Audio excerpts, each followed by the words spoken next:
Hey there folks, Aldershot here, and today we're going to do an impression on Rollers of the Realm, developed by Phantom Compass and on sale on Steam at the regular price of $10 USD. So what the hell is Roller of the Realm anyways? Well, to put it simply, it's essentially an RPG pinball game. It's kind of interesting that way, but it definitely is a very unique sort of combination of genres, genre blending if you will, and we'll jump into the game so we can talk more about it, of course. Now, before we jump in, we're gonna see what you'll be getting for your $10, of course, so let's check out the settings. You can rebind all your keys if necessary, which is great, of course, and it does support the controller or keyboard. I'm using the keyboard myself and seems to be working out just fine for me, but it's nice that it supports controller as well. Now, as far as video and audio settings, it's pretty bare bones basic. You're not going to get a whole lot of customization here.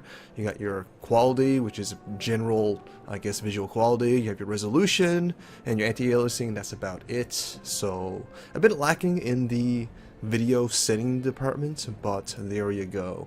As far as features is concerned, this game does come with an arena mode, which is kind of interesting, where you'll be going from arena to arena, or I guess in pinball terms, table to table, and trying to beat your own high score. And there's of course online leaderboards with your friends or global, etc, etc.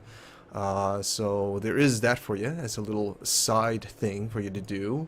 And of course the game comes with the main campaign, which we'll jump into right now. We're going to continue a campaign that we already got started, and right here is kind of the, I guess you can say, the level select, if you will, or the world map. And these are the different areas or different tables, again in pinball terms, that's available to you. And like in any RPG, as you go through each quest or each level, you'll be collecting XP and gold and allies and all that sort of stuff to expand your party and the power of your party. And you can level up, of course. Now over here is the realm. And this is sort of the overworld, which if you played RPGs, this will be pretty familiar to you, you know.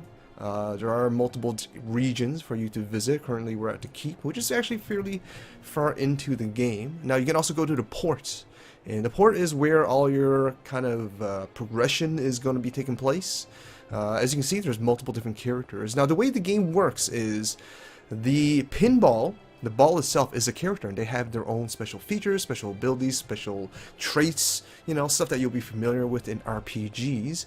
And as I mentioned before, as you play through each level, you'll be collecting gold and XP and all that stuff. Now you can use that gold to either buy new characters, which also gives you an extra ball, which in pinball terms is an extra life essentially, or you can spend the money that you earned through upgrading the existing characters that you already have. So it's a little bit of micromanaging on the player's part, whether you buy extra lives and extra characters with extra traits, or upgrade your current characters that you already have.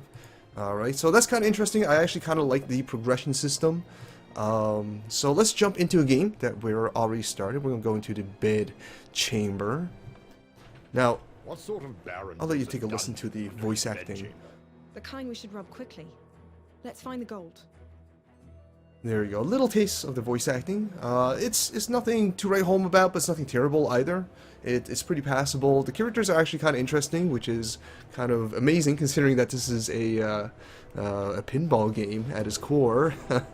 As far as the art's concerned, as you can see, the character profiles are pretty good looking for the most part, though sometimes I can say some of the illustrations might look a little deviant artish. You can get a good look at it right now. The entire southern kingdom. The baron is looking for something. If he's looking in these places, he's not going to find anything that he So, knows about. yeah, that's it. That's enough of that. As I mentioned before, some of the character profiles, they look, you know, they're not the highest quality of character illustrations I've ever saw. They're not terrible. They're not ugly by any means, but you know, I've seen professional work that's a little bit of a higher quality, let's just say, right? But as far as the actual pinball table, the 3D modeling, the texture work, the lighting, the settings itself is actually quite well done. I really like the way the tables look. So as far as visuals is concerned, it's a bit of a mixed bag. Illustration is not the toppest grade, but I do like the 3D modeling that's in this game. Now you might be wondering, what am I doing? Well, I'm obviously playing Pinball. And I'm trying to, at the moment, this is kind of a quest. The whole goal is to collect that gold treasure chest, because right now we're in some royalties room and we're trying to collect some funds for our adventure. Obviously we're going to use our thief, because our thief, or our rogue, will give us extra gold find when we do hit an object, and also gives us backstab when we hit an enemy, which is great. Now the game also comes with special features as well, which once I get the ability I'll show you, which I have now. So on the bottom right hand corner you see a mana bar. It just kind of lit up, and when that's lit up you can actually press space and that'll activate a special ability, and each character has their own special ability. The rogue summons her faithful dog, which is the second ball, and yeah, so that's definitely useful. And different characters will have their own abilities. There's a ranger that actually shoots arrows as he bypasses different enemies, and his special abilities allows you to summon 2 falcons, so 2 allies to your table. Having 3 balls in play can be quite powerful, and etc, etc. Let's just say there's a lot of characters in this game, and they all have a lot of different abilities. Anyways, we got the treasure chest. You found the Swordsman's Blades as Flaming Blade special ability, which is great. We just got a new character. My ladies. Island blades. Too delicate for my liking. But they can slide into any man's armor. So there you go. Tip: the Swordsman Ball can set enemies ablaze with his flaming sword ability. Alright, so we got a new character. Let's try him out. You can actually switch your character mid-game, right? So I'll show you how to do that. All you have to do is rock the pinball just like that, and then you can switch your characters while it's being rocked by the pool. And we're going to try our new character, this little falcon guy. Now as you notice, our paddles are actually getting damaged by the enemies, and the paddles serve as kind of like your HP pool, right? And as your HP goes down, so does your paddle, which is very dangerous. We just lost a character. And we're going to use our alchemist. He's great with explosions, which makes him great for AoE situations, right? So as you saw, he kind of just released a bomb randomly, and I can release a big bomb as his special ability. Now when your character dies, what you can do is, instead of using your special abilities, we're actually going to switch to our medic, which can heal our paddles, which we definitely need. But anyways, as I was saying, the thing about switching characters is it's kind of necessary, right? Different characters will have different traits, and you really need to take advantage of that in order to progress through the game. And there's a bit of strategy to it, right? And as you can see, I was kind of stuck behind the enemy character.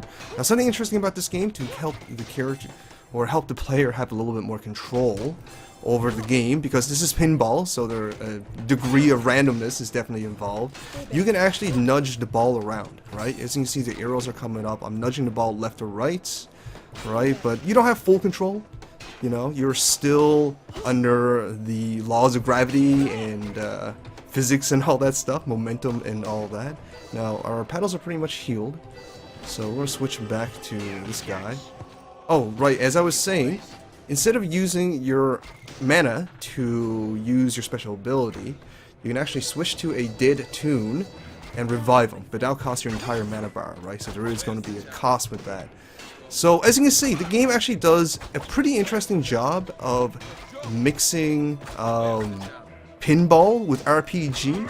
It has that kind of quest, what's that word I'm looking for? That quest goal, right? Where you have to look for loot and collect the treasure before you can progress, which is very, very RPG.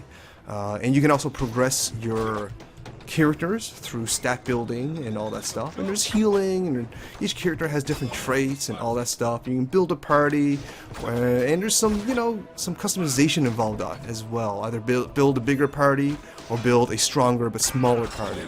Alright, so it's kind of an interesting take on the RPG formula, which is sort of interesting. Now our paddle is getting pretty damaged. We're going to need our healer. You're going to want to keep your healer alive if possible. She's a very, very important ball. Not very powerful, but obviously very, very important in order to keep your game and your party healthy, right? But as I was saying, the game definitely does a pretty good job at mixing RPG and pinball elements. However, in doing that, I feel Rollers of the Realm doesn't excel at being an RPG, and it doesn't really excel at being a pinball game either, right? I mean, it's fun. I'm enjoying the game. It's definitely a very interesting gimmick to combine RPG with pinball. But at the same time, I've played RPGs that's a little bit better and a little bit more in-depth in this, as the character customization and the character building is fairly simple, right? And the pinball design, because it's relegated to almost an RPG quest kind of corner as far as game design is concerned, it does kind of suffer from more robust RPG games in comparison. Looks like all our characters are dying, which isn't great. So, as far as it being a pinball game, it's pretty fun, but it's not the best. And as far as being an RPG, it's pretty fun, but it's not the best, right? That's really my biggest criticism of Rollers of the Realm, is that it doesn't do either overly well, but at the same time it doesn't do either overly terrible either. It's just very, very simple compared to its competitor within that genre. Now, where it shines, of course, is the whole gimmick of combining both RPG and pinball. That's certainly a very, very interesting idea. The only question I have is how much of those player base actually kind of cross. Does it cross enough to have this game to be a big success? Because, to be honest, you know, pinball players generally are more arcadey gamers, and RPG gamers generally are a little bit more, you know, slower paced, a little bit more deliberate, a little bit more concerned with min-maxing and math and all that kind of good stuff. So I'm not really quite sure if the demographic is there for this game. But if you're interested in pinball with some RPG elements, Rollers of the Realm is not a terrible game, and that's certainly not what I'm trying to say. It certainly is quite enjoyable in its own right, and it certainly does something that is kind of new, you know, kind of different for sure. But yeah, there you go, folks. That's basically Rollers of the Realm. Pretty interesting game. Definitely a very interesting concept, definitely an interesting gimmick, if you will, but doesn't really excel at either of the genres that is combining overly well either, so there is also that. But if you're interested, there's probably not too much other options as far as RPG pinball is concerned, and if you are interested in an RPG pinball game, it's not a bad game. It really isn't. It's actually quite fun. But again, it just doesn't do either RPG or pinball overly well, but it does do RPG pinball as a combination pretty fun, pretty well.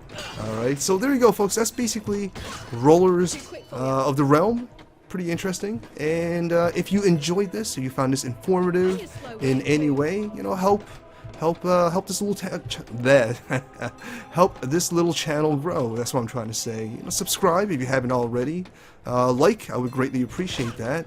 And comment. Let me know what you think of this game. Let me know if you think that Rollers of the Realm is onto something, that pinball RPG is a good idea, or if you have any other ideas of different genre blending, that would be a good idea. I'd love to hear that as well. Anyways, folks, I'm gonna get out of here.